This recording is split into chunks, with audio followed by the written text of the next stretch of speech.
ให้น้องเป็นหาอ้ายอาสาเป็นแห่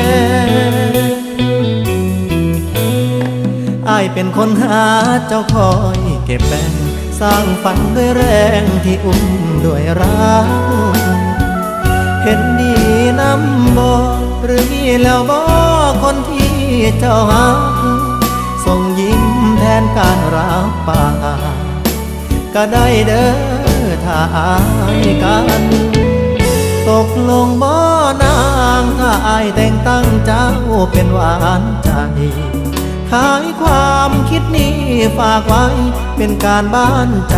ให้ลองช่วยฝันอย่าตัวกันเด้อถ้าน้องมีคนชายในฝันแต่ถ้าน้องเห็นงามตามนั้นเรามาสร้างฝันช่วยกันเด้อ